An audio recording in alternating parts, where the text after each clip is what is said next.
दोस्तों, कुछ समय से ये देखने में आया है कि हमारी स्कूली जो व्यवस्था है उन्होंने तो ऑनलाइन पढ़ाई करवाना शुरू करवा दिया है, लेकिन इसके जो दुष्परिणाम हैं वो भी अब सामने आने लगे हैं। जो माँ बाप आधे घंटे मोबाइल को चलाने पे ये बोलते थे कि बेटा तेरी आंखें खराब हो जाएगी, अब उसी बच्चे के माँ बाप 4 से 6 घंटे बच्चे को ऑनलाइन स्टडीज के लिए बोल रहे हैं। अब उन्हें अपने बच्चे की आंखें खराब होने का कोई डर नहीं है।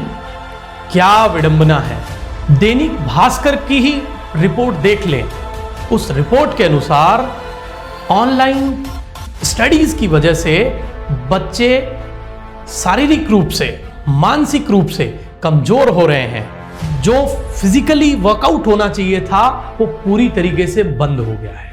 ऑनलाइन स्टडीज की ही दूसरी समस्या, बच्चे को समझ ही नहीं आ रहा है कि वर्चुअल जो दुनिया है वो सच है या उसकी जो वास्तविक दुनिया थी वो सच है, और उसने इस वर्चुअल दुनिया को ही अपनी वास्तविक दुनिया मान लिया है।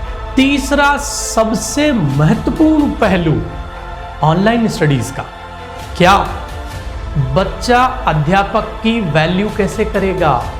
हमारी संस्कृति और परंपरा के अनुसार अध्यापक, गुरु और ईश्वर के समतुल्य जिसका स्थान है वही व्यक्ति अब वर्चुअल हो गया है। जब बच्चे का इंटरेक्शन अध्यापक के साथ है ही नहीं तो वो उसे सम्मान की नजर से कैसे देखेगा। तो आने वाले दिनों में अध्यापकों का जो स्तर था या सम्मान था इस वर्चुअल स्टडी से वो धीरे धीरे कमजोर हो जाएगा, गर्त में चला जाएगा। इसी ऑनलाइन स्टडीज का, वर्चुअल दुनिया का एक चौथा प्रभाव भी है।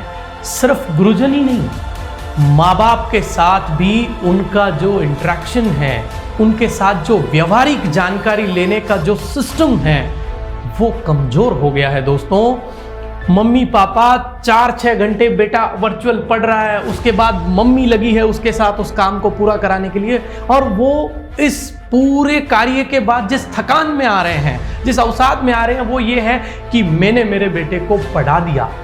लेकिन वास्तविकता में जो माँ बाप का रोल होता है, जो बच्चे की नींव होती है, जो उसकी इनिशियल उम्र में जो कोडिंग करनी होती है दिमाग की, वो नहीं हो पा रही है, सिर्फ और सिर्फ इस वर्चुअल स्टडीज की वजह से। इसी ऑनलाइन पढ़ाई के यहीं खत्म नहीं होते हैं दुष्प्रभाव।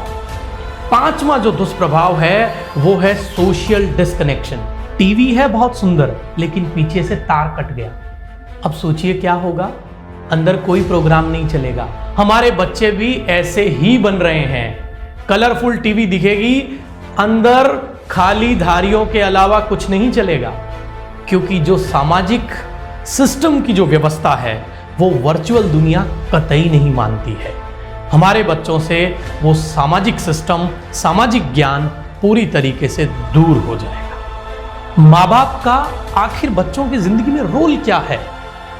बच्चों से सवाल पूछना, जो चीजें वो पढ़ रहे हैं क्या वो उन्हें समझ भी रहे हैं, समझ के उनकी जिंदगी में वो कैसे उसे धारण करेंगे, इस बारे में चर्चा कौन करेगा? वो चर्चाएं इन्हीं ऑनलाइन स्टडीज की वजह से खत्म हो रही है दोस्तों, और आप समझ लो इसके भयावह परिणाम सामने आने वाले हैं। आखिर हम चाहते क्या हैं? क्या हमारा बच्चा रोबोट बने? हम चाहते हैं हमारे बच्चे को रोबोट बनाना? नहीं ना, तो फिर हम कर क्या रहे हैं? बच्चों के साथ जो हमारा समय बिताने का जो सिस्टम था प्रतिदिन, वो इस ऑनलाइन प्रक्रिया की वजह से समाप्त हो जाएगा। जो उनसे हमारी बातें थी, क्वालिटी टाइम था, उनके जो सवाल थे, कहानियां थी, वो सब धरी की धरी रह जाएगी। ये सबसे बड़ा नुकसान है इसी ऑनलाइन व्यवस्था। अब अंतिम बिंदु समझ लेते हैं। क्या है अंतिम बिंदु? अंतिम बिंदु ये है, वर्चुअल दुनिया का कोई अंत नहीं है।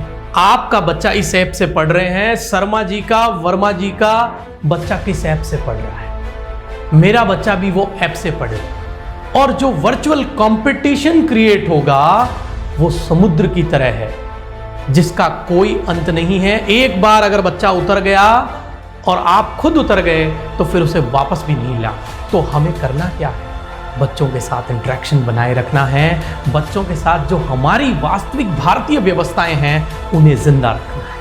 हमारा इस ऑनलाइन व्यवस्था में आखिर कर्तव्य क्या बनता है, ड्यूटीज क्या बनती है as a parent, as a guardian, as a teacher.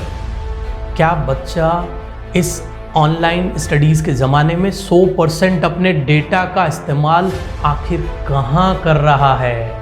कहीं वो जो हम चाह रहे हैं उसकी विपरीत दिशा में तो डेटा का उपयोग नहीं कर रहा है? ये भी हमें देखना होगा और बच्चों को इससे भी बचाना होगा।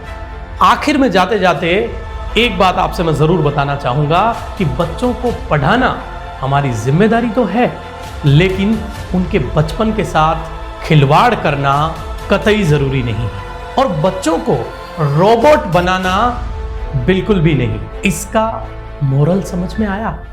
इसका मोरल ये है कि ये बच्चे, वर्चुअल दुनिया के बच्चे जब बड़े होंगे आपको समझ में भी नहीं आएगा कि वो आपसे बचपन से ही दूर होते जा रहे हैं और बड़े होने के बाद वो अपने माँ बाप को, अपने गुरुजनों को जिस नज़र से देखना चाहिए वो नज़र नहीं रहेगी और जो क्लोजनेस होना चाहिए वो क्लोजनेस नहीं होगा।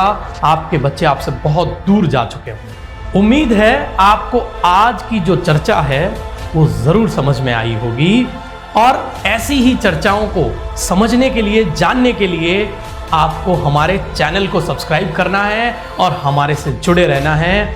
आप सबका प्यारा दोस्त डॉक्टर जगदीश आपके साथ सदैव बना रहेगा इसी प्रकार की ताज़ा तरीन खबरों के साथ। जय हिंद, जय मां भारती। Thank you.